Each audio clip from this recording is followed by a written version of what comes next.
My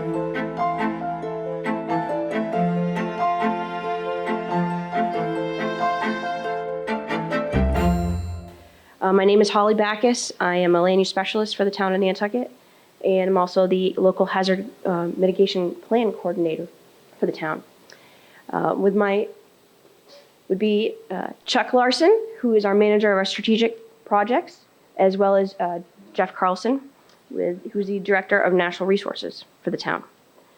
So first, I would just like to put on a sidebar and say, as a Nantucketer, as a preservationist by degree, I got to see Lisa at the first Keeping History Above Water conference and came back to Nantucket and said to the select board, we need to be involved with this. We need to make sure that our historical cultural resources are included within our hazard plan, and that's how I became part of the hazard mitigation process. So historic preservation and hazard mitigation. Of course, this is Nantucket, down looking at Easy Street area. Thought this was a good projection from the 1888. So for those of you who are not aware of the history of Nantucket, we have in 1641, Thomas Mayhew purchased the island from Earl of Stirling. And in 1659, 20 of the men, who were the first proprietors of the island, each were a shareholder. And Kapamet Harbor, which actually turned into Kapam Pond, was our first harbor. There's significance in the fact that right here was the harbor, and now this is where our harbor is, the Great Harbor. And obviously, there are reasons why we had to move that direction. In 1716, Kapamet Harbor changed, and then we have the start of our layouts of the island. We have Wesco Acre lots, which was formed in 1678, where a lot of the predominant of the lots were created. This plan right here is a tribute to Clay Lancaster, who, in my opinion, is one of the Bibles of preservation for Nantucket, instrumental in providing us a lot of information. Then we have the fish lots that were created in 1717, as well as Monomoy out here in 1726. As you can see, the proximity to the Great Harbor. So Nantucket, being the second historic district in the country after Charleston, South Carolina, very adamant in the preservation world. We, in 1955, became a national historic landmark. And we can't do it without these organizations. We cannot be what we are without these town boards, Nantucket Preservation Trust, Nantucket Conservation Foundation, Nantucket Historical Association, Meyer Mitchell, Egan Institute, Land Bank, University of Florida of Penn. And I can't read it from here, but this is the last, with help of the Preservation Trust and other colleagues out there, we have an update to our National Historic District in 2012. So hazard mitigation, what exactly is that? And at the end of the day, obviously, it's a document to make sure that our hazards are in a plan, so we know what we need to do in case of an event. And like I explained before, Newport was instrumental from my taking back to the town and saying, well, wait a minute, we need to make sure our historical resources are within the plan. So with this last update that we had, which we just got approved by FEMA in March with our updated plan, we have our historic resources included. These are the 5 areas of concern within our plan, and these are our new goals. And as you can see, historic resources are a big component of that. We're very happy to get that adopted. So out of the hazard mitigation plan, we have the strategies and actions. We have approximately 60 of them, As of this month, we have about approximately 23 underway, and 2 have been completed. Specifically for historic preservation, we wanted to outline the fact that strategies to make historical and cultural resources resilient to natural disasters, identify our historical resources, revisit historic district guidelines, strengthen recovery planning, incorporate our historic preservation into our planning documents, revisit floodplain regulations and ordinances, coordinate regionally the state, structural adaptation measures, and education. This is the document from FEMA that encourages having our historical cultural resources within our plan. This came out in 2005, so our original document was done in 2007. So with this update, it was excellent to be able to put it into the plan. So out of the MVP, out of the strategies that were created, we have two priorities that were identified: strategy A10 and strategy F8. Strategy 810, we want to conduct a target hazard vulnerability assessment of our historic structures and offer technical assistance to property owners. This is key. This is going to be key for a lot of the folks that live on Brant Point that have a historic structure, and what do we do in order to protect, as well as adapt a set of design guidelines. And I'm happy with the announcement that Libby made just previously, that these 2 actions are going to be able to be crossed off the box, if you will. And that's excellent moving forward. So with that, I'll get it off to Chuck. All right. Thank you.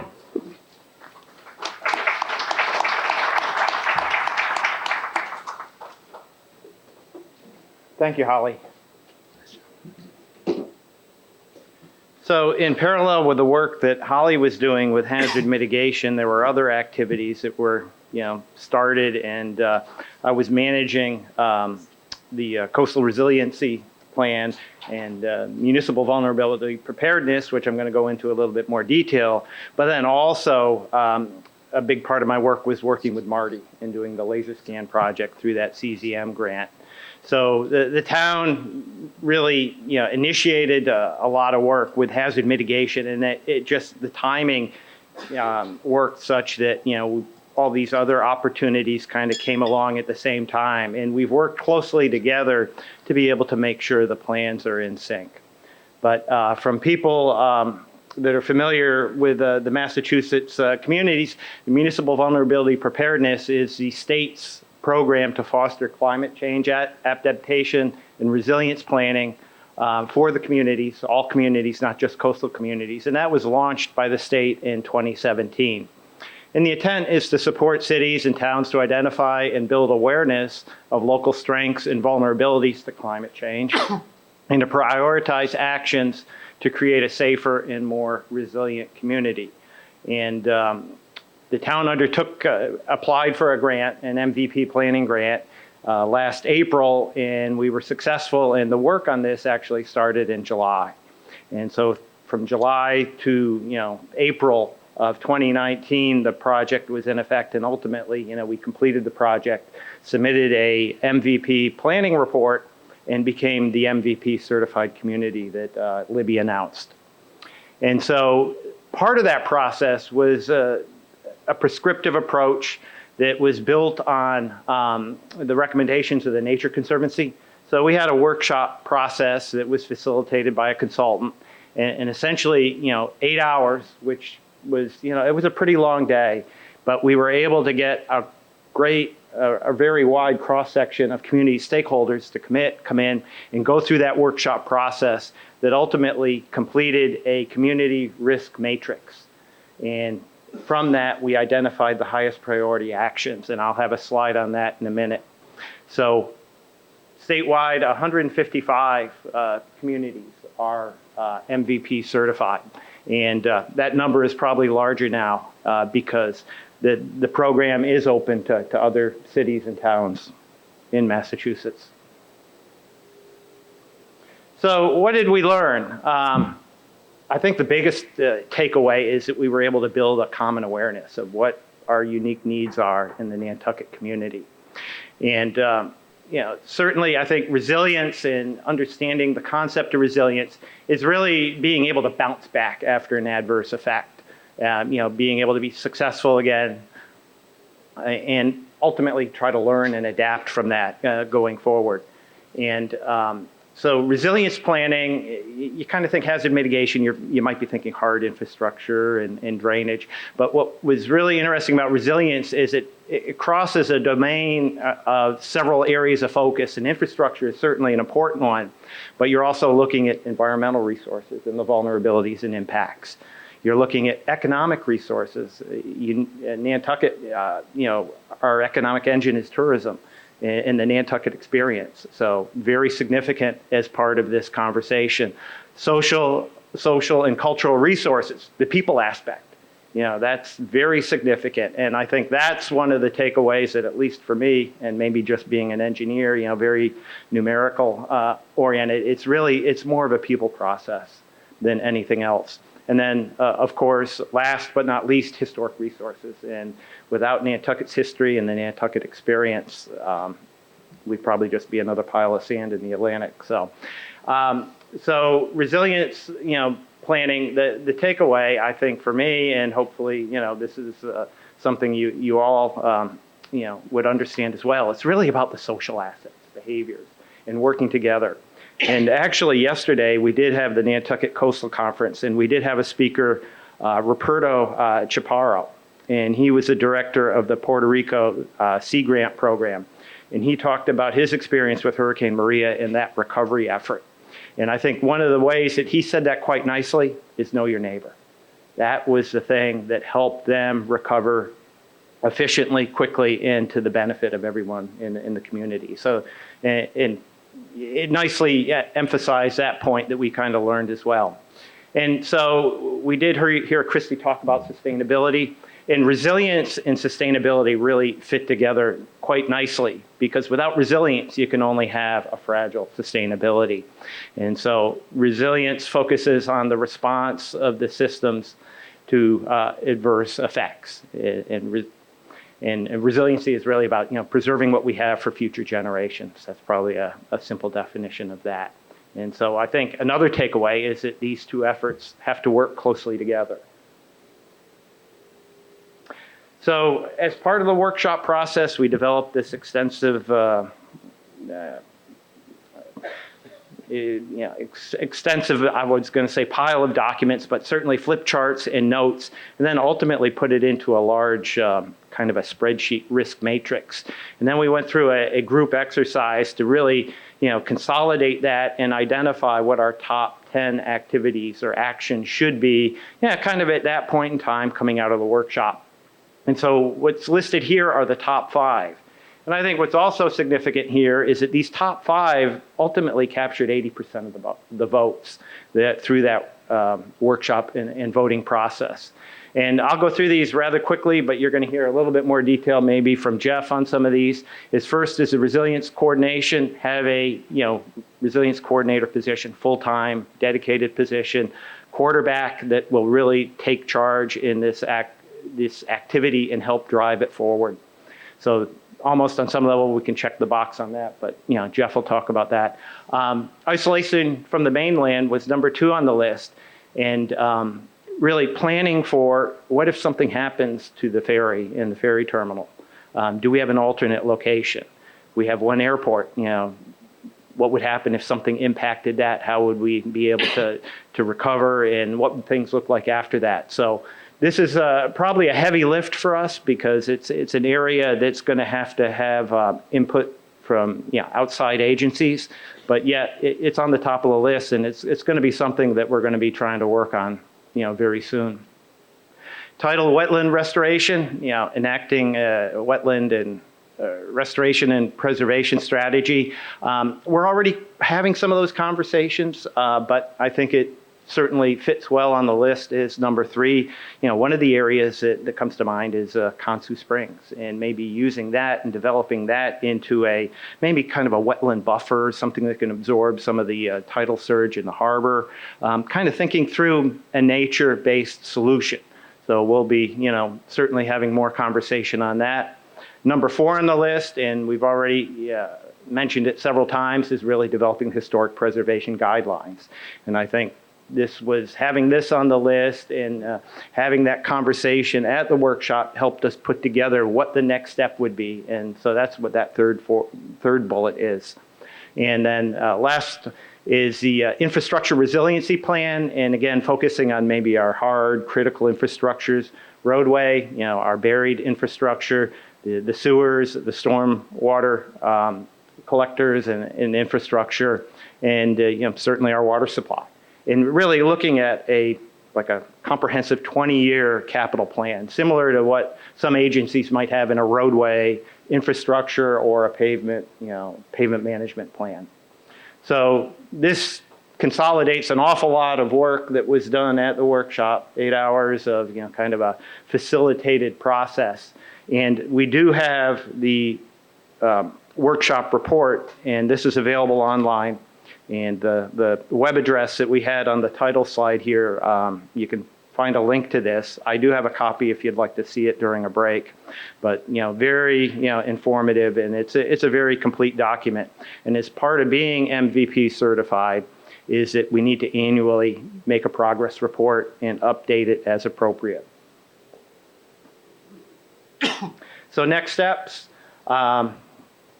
Really, continue the great progress that we've started here, and there's been several activities already underway, and we're certainly going to be working hard to keep this going. And at a point, this is going to be coming more of managing a portfolio of projects, and that's one of the other hats that I'm wearing with the town, is to helping institute formal project management practices that does include portfolio management. Because as we start undertaking a wide range of activities, we're going to need to coordinate and understand the dependencies between different projects, and if delays happen, what are the impacts to other areas as well. So it just perfect timing to move into that, and to the extent we can, try to find reliable, updated science and data that we can use and apply into our analytical tools. So, and the other, certainly, beginning in July, we're going to be, beginning work on the MVP action grant, which is, the title of it is Resilient Nantucket, Design for Adaptation. And really the deliverables, as Libby announced, public awareness toolkit. Again, that's going to be developed through a kind of a workshop type process, bringing in case studies and information from other communities that are a little further along in the journey for us. And then ultimately work to converge and consolidate that into design guidelines so that we can use on the island. Public input is going to be just such a large part of this process, and so you'll be hearing a lot more about that. And so that project, the way the cycle for the MVP projects works, it's an annual grant, and it starts at the beginning of the state fiscal year. So these have to be projects that we can scope, execute, and deliver all within 12 months. So that's indicating that we're going to have this work complete by June 2020. So maybe a year from now, we'll have another conference and and talk about the results of that workshop and our guidelines. And next, I'd like to introduce Jeff Carlson, who's going to wrap things up, discussing more about our next steps.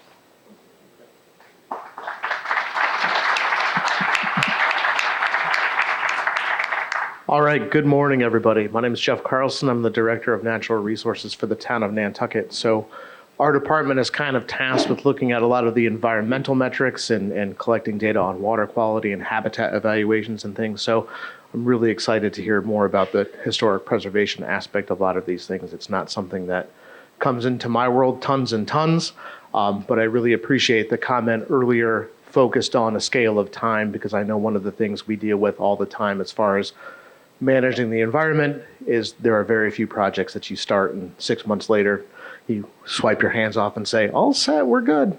So we work on a very large scale of time as well. So I'm kind of excited to see there. That being said, in the world I live in, we obviously collect a lot of data, a lot of water quality data, a lot of habitat data. So I would like to collect some data a little bit first this morning before I get into the meat and potatoes of my talk. So If everyone could just raise their hand to answer the question, how many folks in here live in a coastal community? All right, so we got most of the room. How many people in here have been a part of a significant coastal storm event? So significant flooding, significant storm damage.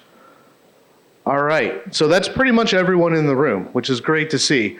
But what the message of that is, we're all in this together. None of us here aren't touched by what that is. We either know somebody or we know the changes that are coming and how it's going to affect our community. And all of us are going to have to work together to make changes to the way we operate and the way we run our communities to all be together to be more resilient. I think Chuck put it well when he talked about resiliency being our ability to bounce back from these coastal storm events. And it's something here on Nantucket is extra challenging, as those of you who live here know. When you live across the sound and you have 30 miles out to sea and your sewer line breaks, you have to have discussions like, I think we can bring the work crew by Black Hawk helicopter in during the 45-mile-an-hour winds, and hopefully they can get their parts on the ferry 2 days later. But those are real discussions that we have, and that's some of the outside-the-box thinking that we have to do. So again, why is this important? Some of you who saw our presentation yesterday will recognize some of these slides, but this is why this is important. Sea level is changing, and I know the keynote speaker last night talked a lot about this, and we'll be talking a lot about it as we go on. Sea level is changing. Massachusetts Office of Coastal Zone Management has published this. This is an online viewer and an online tool that everyone here can access. There's a million different viewers out there right now and scenarios, but this is one that I like, and the folks at CCM put this on. But as you can see where we are, see if my pointer will work, we are right down in here. That's plus 2 feet, plus 3 feet. That's, up to my knee. That's where the normal daily tide will be in those range. And yesterday our presentation was at the Athenaeum, and I kind of zoomed in on for people. So you can see the Athenaeum, one of our iconic downtown structures. If sea level rises up to plus 6 feet, the beautiful gardens that are around the Athenaeum are now going to be salt marsh and be inundated on a daily basis. Those changes are potentially happening. We need to plan for it now. So as we kind of talked about resiliency and those things that are there, in March of 2018, just on the heels of our catastrophic sewer line break in January of 2018, this is what happened. So we had Washington Street, so just right downtown. As you can see, this is a second floor window. The waves in this part of the harbor kind of cap out at about 4 to 5 feet as a maximum. We've modeled it, we've checked it, this is what it is. But this is what between wind and waves and tide can impact our downtown. This is right on the verge of downtown. Other resiliency, areas around Sacagawea and Pulpus Harbor, where we've had issues before, the road breached. There was a period of time during that storm that the Pulpus Road, one of the few roads that runs to that portion of the island, isolated the villages of Quidnet and that area around Sacagawea. There was no way for those folks to get from their homes to the hospital, to the airport, to the ferry terminal on an improved roadway. These things are really important for us to plan and prevent going forward. These are why we need to improve our resiliency. And how do we do that? There are kind of 3 main ways we talk about this, and this is what I'm excited to hear about further today. We kind of put them in 3 silos in our world right now where we talk about protection. What structures are absolutely critical to our persistence here that we need to protect. Whether it's a sewage treatment facility, whether it's a irreplaceable historic resource, whether it's an environmental resource, what do we need to protect and what's an acceptable cost of that protection? Adaptation, and I think this is what hopefully we'll be talking a lot about over the next 2 days. How can we adapt our community to maintain its character, keep what's special about Nantucket special, but make it so it's more resilient? And I think that's hopefully what we'll get to as a group a lot more in the next couple days and really start the discussion. I know already from yesterday's conference, and I was telling Holly and Chuck this morning that I've had at least 3 or 4 individuals from yesterday's conference reach out to me already to talk about ideas they have for projects to either improve salt marshes, work on how we deal with water in the downtown better, to talk about other resiliency projects from just one day. And this is another day where we're bringing a whole new group of people in. I can only imagine that that will increase more and more and really kind of foster the dialogue going forward. The other one, which I think is kind of an interesting option for Nantucket, and we're a little bit famous for it at times, is retreat. I know I'm from the Midwest originally, where we don't have coastal storms. We don't really even have much water around where I grew up, so it's a little bit new to me still.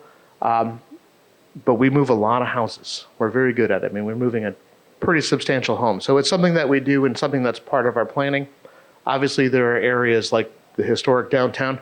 You just can't pick up downtown and move it. It just doesn't work. So I think that's why we're looking more into that adaptation box.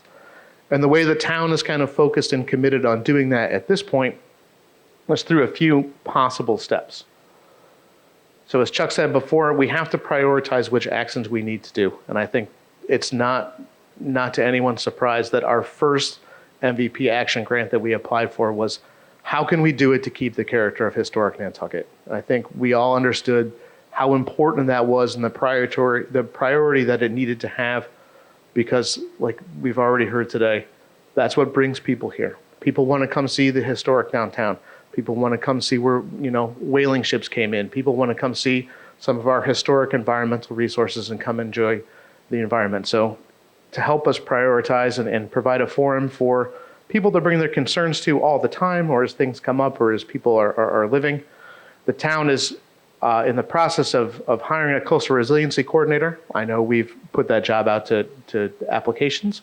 We received 7 really qualified applicants, and we'll hopefully have that position offered and extended in the next 2 to 3 weeks.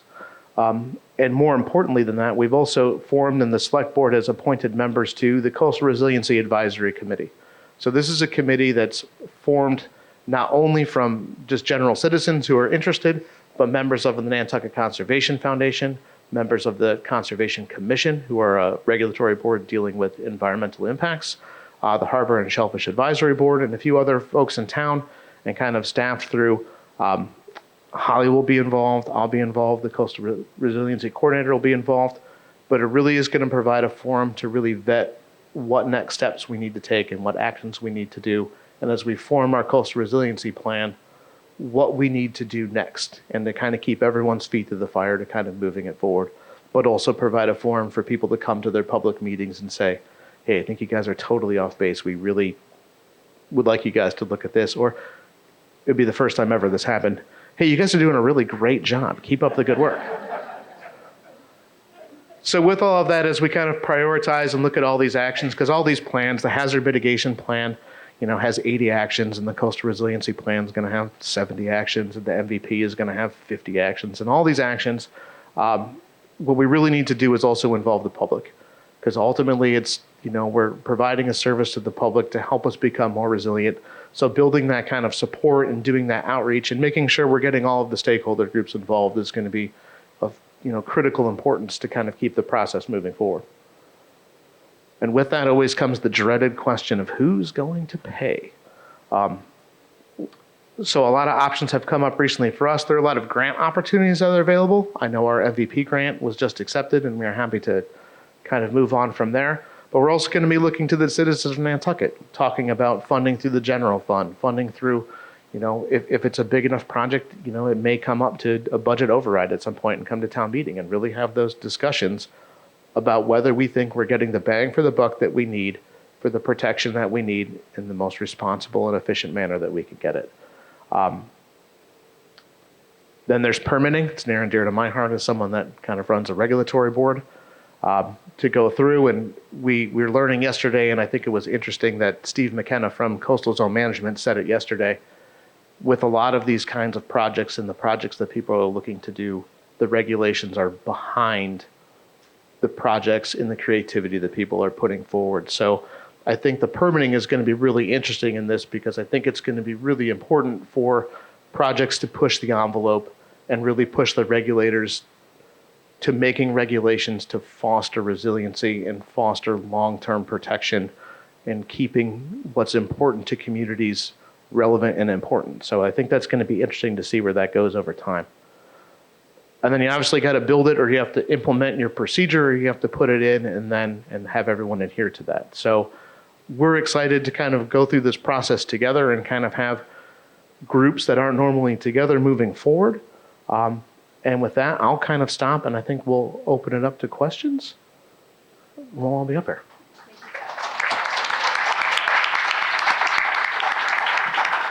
I think we'll have Holly, or you can do it from there, that's fine. We'll have Holly moderate. I'm going to pass a microphone around because we are videotaping this, so we want to make sure we get all of your questions. And so with that, if there's questions for the panel, if you please just raise your hand and I'll come over to you with the mic.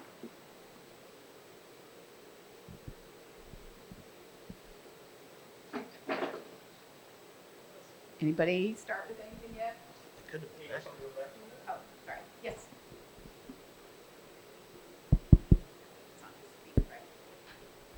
Thanks very much.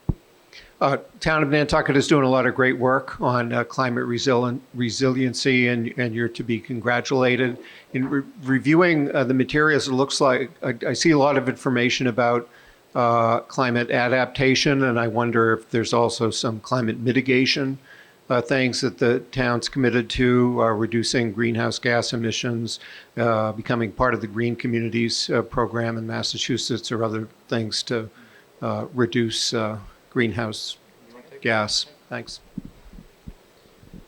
Sure. So I'll try my best to answer that question. We just kind of played past the buck up here, so we'll see if I can get something there. 1 second. Let me undo this a little bit. So I do appreciate the question, and thank you for the kudos. I do think Nantucket is a community that is focused on, greater environmental stewardship. It's something where our select board has adopted a strategic plan where one of the 3 main goals is environmental stewardship. And I think they've really challenged the staff of the town to come up with outside of the box ways to do those things. And I know green communities is something that we've talked about. We've had smaller initiatives just focused on, reduction of single-use plastics, especially straws in the last year. So I think it's something where we're willing to kind of kick the tires on about anything that comes our way as far as helping our environment be more resilient or minimizing our impact to our environment. It's something that Nantucket has a long history of. I mean, the downtown of Nantucket has been on municipal sewers longer than just about anywhere. I mean, our sewers came in, I believe, in the 1920s. And I think every day we talk about water quality on the island, I say, thank God they thought in 1920 to put sewers in, or else we would be really in trouble. So even when they break. So I think there's a history that's there. So I think we'd like to continue that kind of relationship moving forward. So Go ahead. I'll just follow up. I kind of passed the buck, but I think the point about talking about what can we do to reduce our affect greenhouse gases, I think that's the next conversation. Certainly there's actions we're going to be trying to do to build resiliency because of the effects, but I think that's the broader conversation. And that goes to what I had alluded to is really the greater discussion around sustainability. And there are some sustainability models out there that look, beyond just greenhouse gas, but solid waste and water quality. And I think we're probably moving in that direction. And for instance, there's a Lead for Communities assessment tool and rating system that might be something of use here. There's 100 Resilient City effort developed by the Rockefeller Foundation that has metrics that can be applied and used. And so I think, we're just on the verge of maybe having that conversation. But I'm glad you brought it up. It's a good point. Thank you. We know that many coastal cities and communities have received federal funding grants, and I'm wondering how active we are in Nantucket trying to reach those federal grants for bigger projects and quicker. Right. I could take it. So as far as federal grants, now that we have our FEMA approved plan, we are eligible to receive those funds. Before it was mostly just on the state side, but that's gonna open up the doors for those fundings. I think it's gonna be imperative to make sure that any of the projects that we have listed in our plans, regardless if it's the HMP or the MVP, that we have some type of funding source for it, because at the end of the day, town wants to know how are we funding it. So that is important, but before when we didn't have the approved plan, we weren't eligible at all. So that does help. Do you want to continue on that? I don't know if that answered that question. Thank you. I wanted to get back to the issue of the coastal resiliency planning and the scientific data component of it. During the last 24 hours, we have heard projections about sea level rise ranging from, in today's Inquirer Mirror, projecting 1.7 feet by the end of the century, to on the walking tour this morning, the projection being 8.4 feet without even taking into account the melting of the ice in the Arctic. And so I'm wondering, when you're thinking about doing coastal resiliency planning and trying to decide on priorities and determining what should be a question of adaptation versus retreat, many communities are adopting sort of official projections, which they include and embed their decision-making on. And I haven't heard anything so far about what projection Nantucket is adopting. And obviously that could change over time depending on as the science develops. But in terms of prioritizing and figuring out what's feasible versus what's not, is there an actual sea level rise projection that Nantucket is basing its planning on? So, excellent question. I think we're just starting to get our heads around that. We're starting to see some of the visual tools that are leading to this awareness and the need for the conversation. But I think the Coastal Resilience Advisory Committee is probably going to have a significant role in coming to agreement or consensus on what levels would be prudent for use. But as with any number, it's not one number; it's usually a range. And so that's what makes it difficult, is because there's variability in the models, and every model is probably a little bit different.